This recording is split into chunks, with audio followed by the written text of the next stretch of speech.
Texas Chainsaw Massacre is a movie about a massacre done with a chainsaw in Texas. There's actually only one person who gets killed by a chainsaw in this movie, so I'm not sure why it qualifies as a chainsaw massacre, but anyway, that's not the point. The main killer is a guy named Leatherface who got that name because his face is made out of the finest Italian leather money can buy. This movie pretends to be based on a real story even though 99.9% of it is made up. It all starts when 5 teens named Captain Kirk, Dancing Rick, Franklin, Sally, and Pam pick up a hitchhiker who clearly lost his marbles. This random guy immediately grabs a knife and cuts his own hand open, but they wait for him to hurt somebody else until they finally kick his insane ass out of the mystery machine. The teens go to a gas station that has no gas and the worker just says something like, "You ding dang old darn tootin' old round here old house. Boys don't want to go mess around old house." So the teens decide it's time to trespass on somebody else's property, so they walk into some creepy house in the middle of nowhere. They quickly come across Leatherface, who isn't a fan of breaking and entering, so he hits Captain Kirk with a hammer. But he accidentally activated Kirk's dance mode, so he has to hit him again to turn it off. Pam walks in the same exact way to find Captain Kirk, but she finds Leatherface instead, and he goes all "where my hug at" on her and hangs her on a meat hook. The good news is she found Kirk. The bad news is he's being carved up by a chainsaw. Then for a while, Leatherface is just running around making noises like he's about to throw up and can't find a toilet. The next victim is Dancing Rick, who also gets killed with a hammer. So they should have called this movie Texas Hammer Massacre, but hey, I didn't make it, so who am I? Franklin and Sally go stroll through the woods, but Leatherface is there and he finally uses his chainsaw on Franklin. It's kind of unfair if you ask me though, because Franklin can't run away. Sally runs into Leatherface's house for safety and he chainsaws his own door open instead of just, opening it. Sally jumps out the window and runs to the gas station again, but the worker is actually a witch and he beats her up with his broom. They invite Sally over for dinner, so Leatherface puts on his best makeup and sticks her finger in some old dead guy's mouth, and the dead guy starts to do a little happy dance.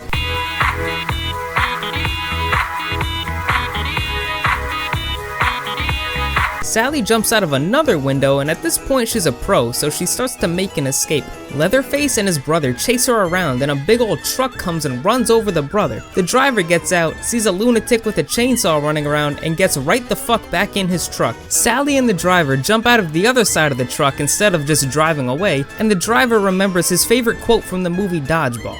"If you could dodge a wrench, you can outrun a chainsaw." So he throws a wrench right at Leatherface's Leatherface and he falls to the ground and cuts his own leg with a chainsaw. He now realizes that he just isn't cut out for this line of work anymore. So in the end, Leatherface decides to give up his life of brutal crime and pursues his true dreams of becoming a ballerina dancer. And that's Texas Chainsaw Massacre. Nightmare on Elm Street is a classic horror movie about a burned victim named Freddy Krueger who looks like Deadpool, has the powers of Mr. Fantastic, but wants to be Wolverine. His actual superpower is that he can go into people's dreams and kill them from there, but he plays around with his victims so much that they have a survival rate of 98.4%. Freddy harasses a group of teens named Nancy, Tina, Rod, and Glenn, because that's always who the killers go for. Freddy tries to break into Nancy's room, but it turns out that her walls are made of rubber and that's his only weakness, so he can't do anything there. So next he goes to Tina's room and he tries to recreate the Gandalf vs. Saruman fight by slamming her around the room until she dies. The police arrest Rod because he's a greaser and he's clearly the one who killed Tina and threw her against the ceiling. It turns out that the cops are crooked and Freddy works for them, so he kills Rod while Rod is in jail, and the cops just do nothing about all the screaming that's going on. Nancy falls asleep in class, so the teacher has Freddy go into her dream and teach her a lesson, but as usual, she wakes up before he could do anything to her. Nancy becomes an insomniac and her mom is like, "Nancy, you're being crazy, only 2 of your friends have died terribly in their sleep." So her mom makes her go to a therapist or something, and Freddy tries to kill Nancy for like the 5th time, so she steals his hat and takes it into the real world. Freddy's really upset about the whole hat thing, so when Glenn falls asleep, Freddy shows up and just makes him explode into blood. Like he creates a blood volcano from Glenn's bed. It's pretty crazy. It turns out that Nancy's mom killed Freddy Krueger by burning him alive because he killed kids. So now he's immortal and stuff, so he uses his new dead guy powers to kill more kids. Nancy decides that this is enough and goes all home alone by setting traps in her house and dragging Freddy into the real world. He takes a sledgehammer to the chest, but that's not enough, so Nancy gets out her infinity gauntlet and snaps Freddy out of existence. It turns out that everything was all a dream, so the friends get into a car. But we find out that Freddy Krueger is the car, and he's also inside Nancy's house at the same time, and he pulls her mom through the window of a door instead of just opening the door and pulling her in. And that's Nightmare on Elm Street. Hellraiser is a Halloween movie about a demon named Pinhead Larry who gets summoned by some guy named Frank who was bored one day and tried to solve a Rubik's Cube. When Frank summons Pinhead Larry, his skin turns into pizza dough while a bunch of chains appear and rip it off of his body. Frank's brother shows up and bleeds in the room where Frank died, so now Frank isn't dead or something. So now Frank crawls around drinking blood like he's Voldemort in Harry Potter and the Sorcerer's Stone. After having some blood, Frank turns into Red Skull from Captain America and attacks a lady named Chris Christie. Christie takes the Rubik's Cube and solves it, so now she meets Nemesis, Handsome Squidward, and an actual nutsack. So now Pinhead Larry is here and he's like, I'm here, I'm gonna raise some hell while I'm here. She tells him that she could give them Frank if they let her live. Pinhead Larry and the gang find Frank and make him look like Patrick Star when he's eating cheese off of the fishing hooks. Christie solves a Rubik's Cube and sends the demon gang back to wherever they're from with the most 80s animation you'll ever see in your life. The Rubik's Cube gets thrown into a fire and some homeless guy picks it up and sets himself on fire because I guess he doesn't understand how that works. But then he turns into a skeletal dragon from Skyrim and flies off into the night sky.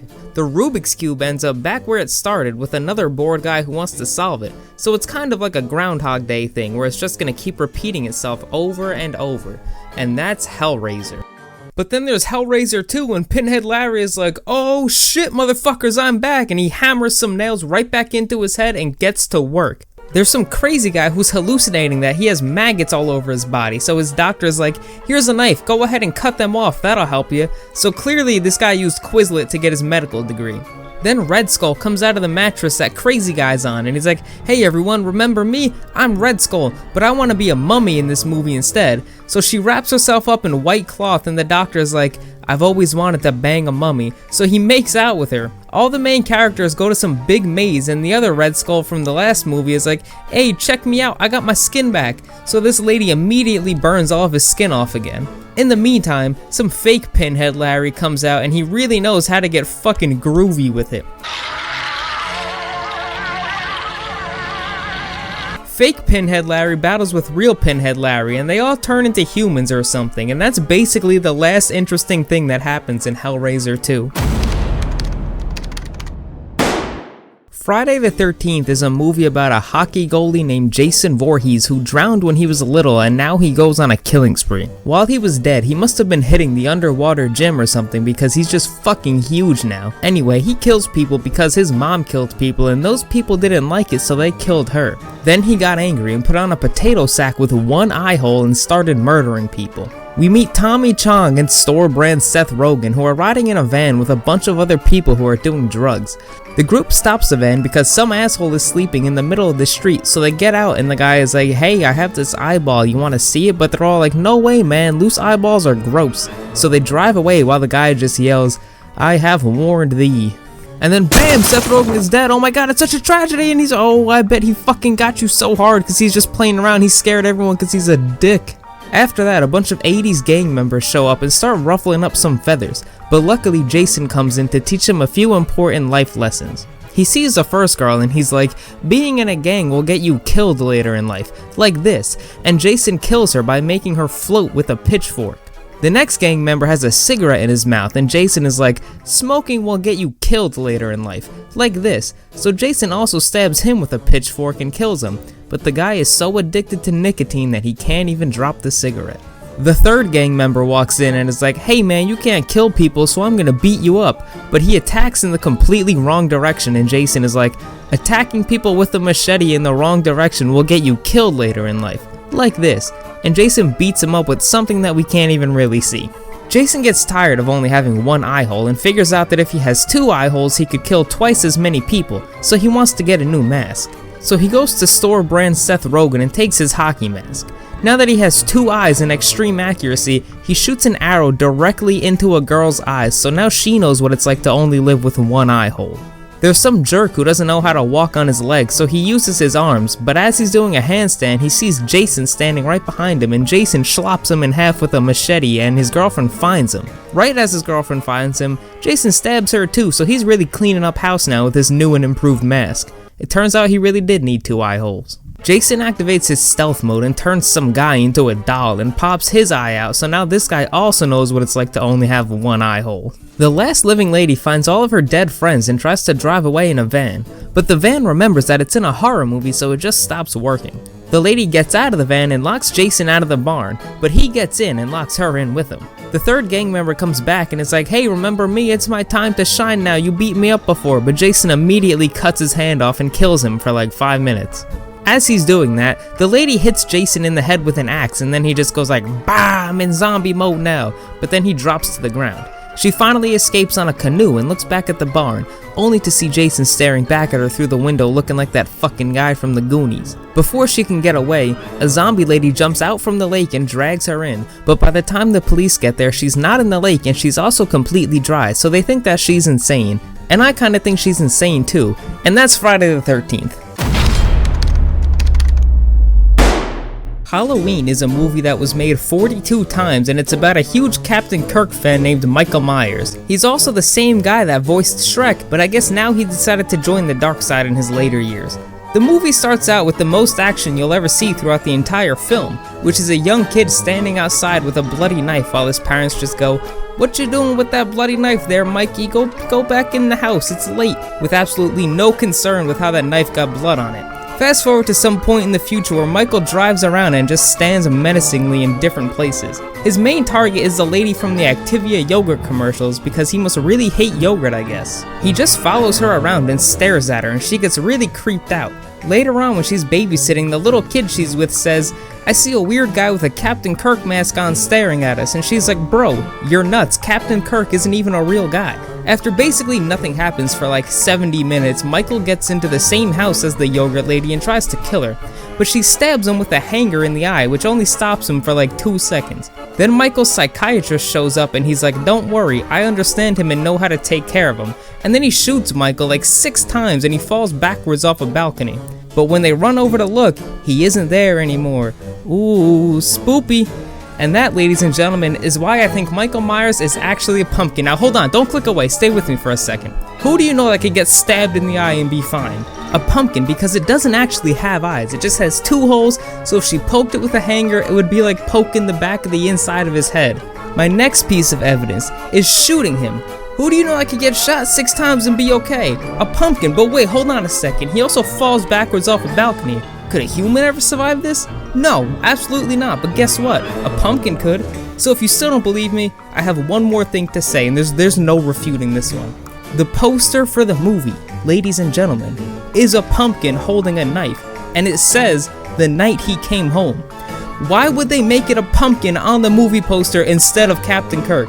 Because Michael Myers is a pumpkin, and that's why we never see him with the mask off. If he took the mask off, we would see a pumpkin, and it wouldn't be as scary, it would just look stupid, and no one would believe it, so they just kept his mask on. So I hope you all have a great Halloween, stay safe, have fun. I don't know what we're even allowed to do this Halloween because of everything, but I don't know. Have a great time, and don't forget to subscribe. Thanks for watching.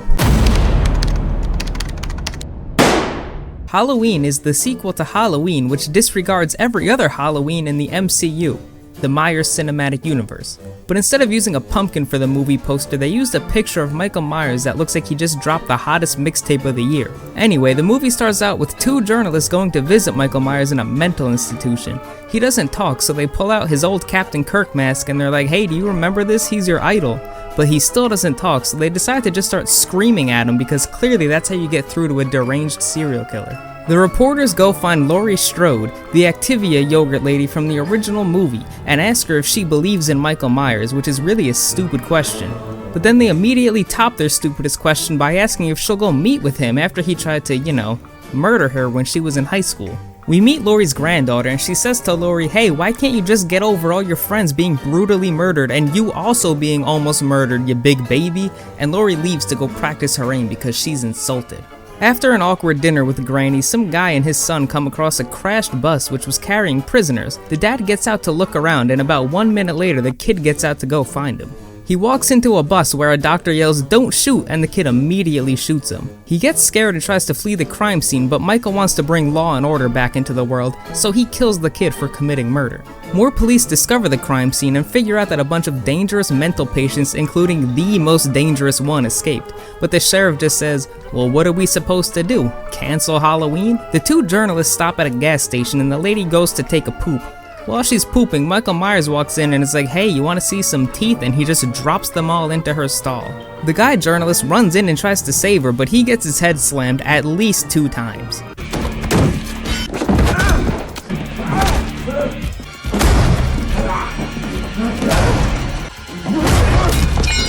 In the end of that scene, we find out that Michael was only there to get his famous Captain Kirk mask back. That's all he really wanted. With his mask back, he just wanders around a crowded town unnoticed and silently gets into people's houses with absolutely no effort and murders them. It's like everyone in this town just leaves all their doors open all the time or something. Anyway, all the youngsters are at some party and Allison's boyfriend is like, "Hey, this pudding shit or whatever it is missing the secret ingredient," and he takes her cell phone and throws it in. Back at the house Vicky is babysitting at, Dave shows up and shows her his tattoo and she's like, "You're so getting dry fucked tonight," which I don't really know what that means. That kind of sounds uncomfortable, to be honest. Like, why is it gonna be dry? Anyway, before anything naughty can actually happen, the boy she's babysitting comes out and is like, "Hey, Michael Myers is literally upstairs." So Vicky goes upstairs to check the closet and guess who's in there waiting for her? She screams for help for like 10 minutes while Dave just stands in the kitchen doing nothing, and then she dies. Laurie shows up and actually shoots Michael Myers, but then he's just gone and we have to pretend that that scene never even happened. Oscar tries to kiss Allison, but he gets turned down and she leaves him alone in some random backyard. Michael shows up and is somehow able to control the motion sensor lights without being near any switches. Instead of just leaving, Oscar hangs around until he gets stabbed and then he dies because he refuses to take off his cape to jump over a fence even though he has like 20 minutes to do it. Michael's doctor and a cop pick up Allison and the cop runs over Michael Myers with his car. They get out and the doctor kills the cop for absolutely no reason and then puts on the Captain Kirk mask. He drags Michael's body and sits it in the car right next to Allison and goes, "Could you believe they wanted to kill this guy? What a bunch of jerks." Michael wakes up in the car and he's pissed that he has no legroom, so he kicks the driver's seat in until the doctor dies. Allison's dad stands around like a fucking dildo and then decides to walk outside even though he knows the most dangerous serial killer is wandering around. Michael gives him the good old Agent 47 strangle while Laurie comes down and is like, "I've been training for this for 40 years. So she stands right next to 2 windows and Michael does a kind of reverse knock on the door thing with her head. Then she runs upstairs and Michael is like, "Hey, remember when you threw me off a balcony in the original movie? Well, now I'm gonna throw you off a balcony," and he throws her out a freaking window. But she does the thing he did in the original movie, so when he looks out, she isn't there anymore. Michael breaks into the safety bunker where Karen and Allison are, but Karen shoots him in the face and Laurie comes back and she's like, "I really hope you have a happy Halloween, Michael." And then she beats him up with a frying pan and throws him down the steps. So I guess the whole happy Halloween thing was all a trick to get him to think that she's good now. After that, they trap him in the safety bunker and burn the house down without confirming that he actually died. And that's the end of Halloween.